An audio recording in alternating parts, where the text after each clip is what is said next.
Website बनाकर महाकुंभ के नाम पर ठगी करने वाले 4 आरोपी गिरफ्तार। होटल और दूसरी सुविधाओं की बुकिंग के नाम पर कर रहे थे ठगी। 50 से ज्यादा वेबसाइट खंगाल रही पुलिस। भोपाल में पूर्व आरटीओ कांस्टेबल पर सौरभ शर्मा का ईडी का एक्शन जारी। निर्माणाधीन मकान पर दिन ब दिन चल रही रेड। घर के बाहर लगाए सीसीटीवी कैमरे। पूर्व प्रधानमंत्री मनमोहन सिंह, आज सब उन्हें याद कर रहे हैं, श्रद्धांजलि दी जा रही है। प्रधानमंत्री नरेंद्र मोदी, राष्ट्रपति द्रौपदी मुर्मू समेत सभी नेताओं ने दी श्रद्धांजलि। पंजाब के बठिंडा में बस हादसे में मरने वालों की संख्या 8 हुई। 18 लोग घायल। पुल से गुजरते वक्त नाले में गिरी थी बस। 40 से 45 लोग थे सवार। पूरे देश में भीषण सर्दी का सितम। पहाड़ों पर जमकर पड़ रही बर्फ। मैदानी इलाकों में बढ़ी ठिठुरन।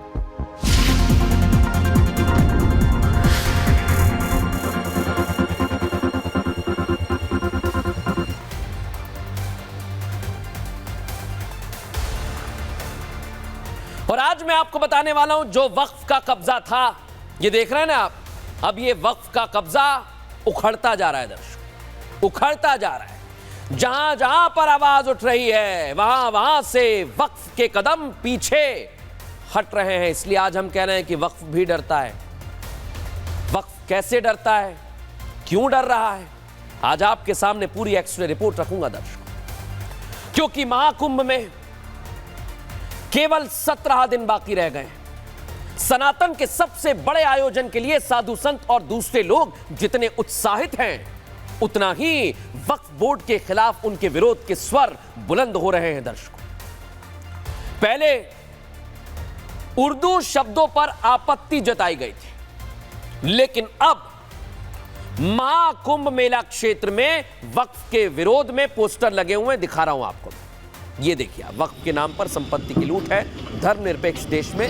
ये कैसी छूट है।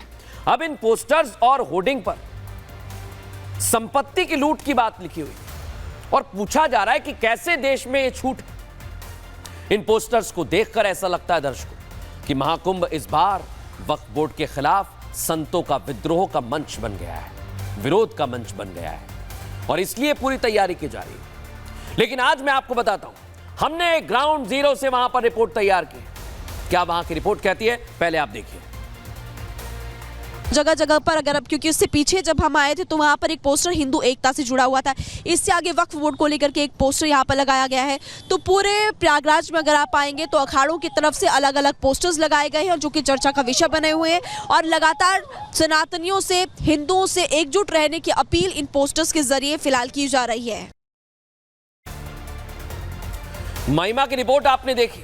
इधर महाकुंभ में उठ रहे विरोध की ये स्वर शायद वक्फ बोर्ड के कानों तक पहुंच गए हैं दर्शक। क्यों कह रहा हूं मैं ऐसा?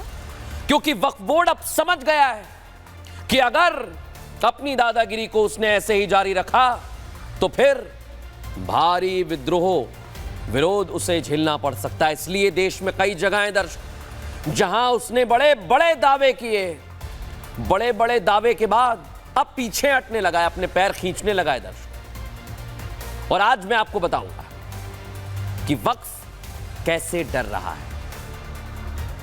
यह तस्वीर आज जो मैं आपको दिखाने वाला हूं 2 जगह की, यह वक्फ की पोल खोलने के लिए काफी है। दिखाइए जरा तस्वीर, क्योंकि आज यह तस्वीर आई है। एक है एटा उत्तर प्रदेश की तस्वीर दर्शकों, दिख रही है ना आप, जहां पर शनि मंदिर है। और दूसरी तस्वीर आपको याद है ना, हमने बताया था बनारस में उदय प्रताप कॉलेज, जहां पर बड़े बड़े कब्जे के बातें सामने आई थी, वहां से वक्फ ने अपने पैर खींचे। उसके बाद अब देखिए एटा में शनि मंदिर पर दावा ठोकते ठोकते वक्फ ने अपने पीछे पैर खींच लिए हैं दर्शक। लेकिन कैसे वक्फ डर रहा है, कैसे इसको लेकर पूरी तैयारी की जा रही है, इस रिपोर्ट में आपको विस्तार से समझाता हूं।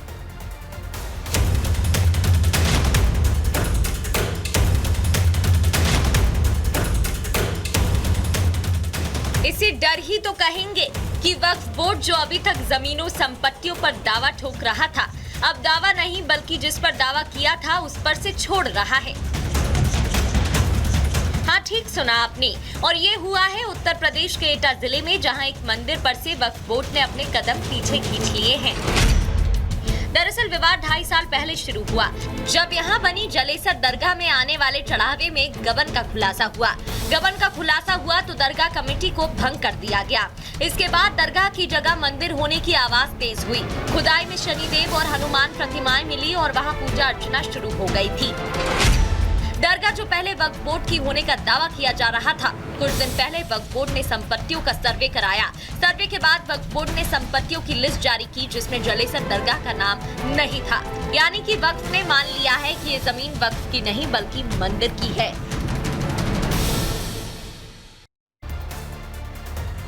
और दर्शकों, इधर वक्फ की बात चल रही है, उधर अखिलेश यादव को महाकुंभ में दिक्कत शुरू हो गई। लेकिन आज मैं अखिलेश यादव और उनके जो पीडीए पत्रकार तरह तरह के वीडियो ला रहे हैं, उसका पूरा एक्सरे करने वाला हूं। और ये एक्सरे बड़ा जरूरी है दर्शकों। क्यों जरूरी है?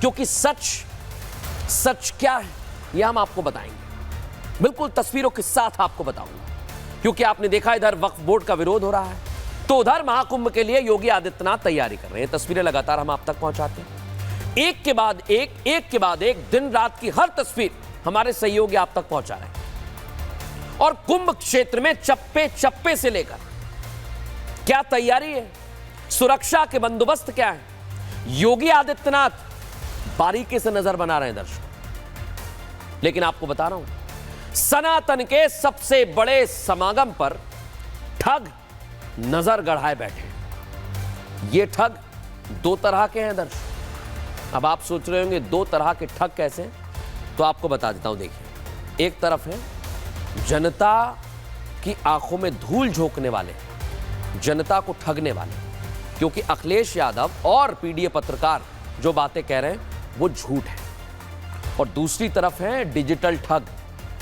इनसे आपको सावधान रहना है दर्शकों, क्योंकि ये कुछ भी कर सकते हैं महाकुंभ पर। और अखिलेश यादव के साथ जो उनका फेक नैरेटिव है वो भी सामने आ गया। और आज मैं आपको बताता हूं कि ये फेक नैरेटिव कैसा है दर्शकों, कैसे ये फेक बातें कही जा रही हैं, झूठी बातें कही जा रही हैं। दिखाता हूं आपको, देखिए जरा। अखिलेश महाकुंभ की तैयारियों पर सवाल उठा रहे हैं और अखिलेश ने इसे बीजेपी कुप्रबंधन मॉडल बता दिया है। सिर्फ इतना नहीं दर्शकों, योगी सरकार की तैयारियों को लेकर भी अखिलेश यादव ने सवाल खड़े किए और अधूरा बताया।